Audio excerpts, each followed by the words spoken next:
Walking into a room full of old faces from your past, only to have them tear you down over something that means the world to you. That's exactly what happened to Sarah one crisp autumn evening at her high school reunion.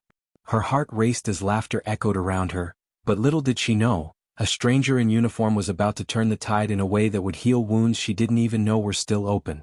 Sarah had always been the quiet type, the girl who blended into the background during those awkward teenage years in a small Midwestern town. Now, at 28, she stood in the dimly lit gymnasium, fairy lights strung overhead like forgotten stars, clutching a plastic cup of punch that tasted too sweet against the bitterness rising in her throat. She'd come back hoping for closure, maybe even a few genuine reconnections, but instead she found herself cornered by a group of former cheerleaders and jocks, their faces creased with the kind of fake smiles that hid sharp edges. It started innocently enough, a casual glance at her forearm, where a small tattoo peeked out from under her sleeve. A simple eagle clutching a globe and anchor, inked in faded black. "What's that supposed to be?" one of them sneered, a woman named Brittany whose perfect highlights couldn't mask the cruelty in her eyes. "Some knockoff military thing? Honey, that's so tacky. Did you get it on a dare or something?" The others chimed in, their voices overlapping like a pack closing in, mocking how it looked cheap and out of place on someone like her who never served, never fought, just a civilian playing pretend. Sarah's cheeks burned, her fingers trembling as she tugged her sleeve down, memories flooding back of the day she'd gotten it, to honor her brother Jake, the Marine who'd never come home from Afghanistan.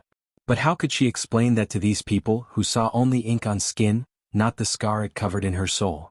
And just as the laughter peaked, a deep voice cut through the noise, drawing every eye in the room. He was standing at the edge of the crowd, tall and broad-shouldered, his Marine dress blues impeccable under the gym's fluorescent glow.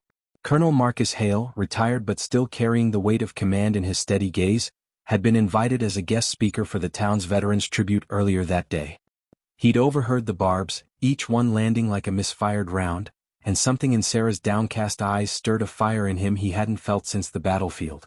Without a word, he shrugged off his jacket, the fabric whispering as it slid from his arms, revealing not just a crisp white shirt, but sleeves rolled up to expose his own forearms, tattooed with the exact same eagle, globe and anchor, though his was weathered, scarred from shrapnel that had nearly taken his life years ago. The room fell silent, the mocker's smiles freezing as he stepped forward, his boots echoing on the wooden floor like a drumbeat of reckoning.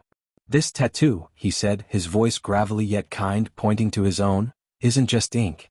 It's a promise. A reminder of brothers and sisters who gave everything." Sarah's breath caught, her eyes widening as she realized this wasn't random. He was looking at her like he knew her story, like he'd lived a piece of it himself. But what connection could a high-ranking officer have to a small-town girl like her, and why did his eyes hold the same quiet grief she saw in the mirror every day? As the colonel began to speak, the air thickened with unspoken stories, pulling everyone into a web of emotion they couldn't escape. He told them about Jake, Sarah's brother, how he'd served under Marcus's command in a dusty outpost where the sun baked the earth and danger lurked in every shadow. Jake, with his easy laugh and unyielding courage, had saved Marcus's life during an ambush, throwing himself in front of enemy fire to shield his colonel, his body absorbing the blast that left Marcus with those jagged scars. "He didn't hesitate," Marcus continued, his voice cracking just enough to reveal the man beneath the uniform, "not for a second. And when I held him in those final moments, he made me promise to look after his family back home. I failed at that for too long, lost in my own survivor's guilt, burying myself in work." Sarah's tears spilled over now, hot and unrelenting, as fragments of letters and half-remembered conversations clicked into place. Jake had mentioned a Colonel Hale in his emails, the leader he admired like a father. The mockers shifted uncomfortably, their earlier glee evaporating into shame, one by one murmuring apologies that hung heavy in the air. But it was the way Marcus reached out, gently touching Sarah's tattoo with a calloused finger, that broke the dam, a gesture of shared loss, of a bond forged in sacrifice. How could a single act bridge years of pain, and what healing might come from this unexpected reunion? In that moment, the gymnasium transformed from a place of petty judgments to a sanctuary of raw humanity, where vulnerabilities laid bare connected souls in ways words alone never could. Sarah felt a warmth spread through her chest, replacing the ache that had lingered since the day the officers knocked on her door with news of Jake's death. Marcus pulled her into a hug, his embrace strong yet tender, like the big brother she'd lost, whispering, "He'd be so proud of you carrying his memory like this." The crowd watched in hushed awe, some wiping their own eyes as stories of their own hidden pains bubbled to the surface. A reminder that everyone bears invisible tattoos of loss and love. Brittany approached hesitantly, her voice soft now. "I'm sorry, Sarah. I had no idea." And in that forgiveness, Sarah found not just vindication, but a deeper peace, realizing her tattoo wasn't a mark of weakness, but a badge of unbreakable connection. As the evening wound down, Marcus slipped her a faded photo from his wallet. Him and Jake, arms slung around each other in the desert, grins wide against the odds. "Keep carrying him forward," he said, his eyes glistening. But as they parted ways under the starry night sky, Sarah wondered if this was goodbye or the start of something more profound.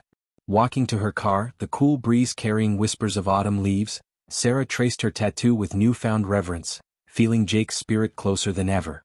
Marcus had given her more than defense that night. He'd reignited a flame of purpose, reminding her that true strength lies in vulnerability shared. Days later she received a package from him, Jake's dog tags polished and preserved with a note. "He wanted you to have these. Wear them proudly."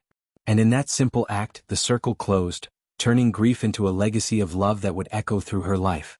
What started as mockery ended in a bond that proved some scars, visible or not, are what make us truly whole.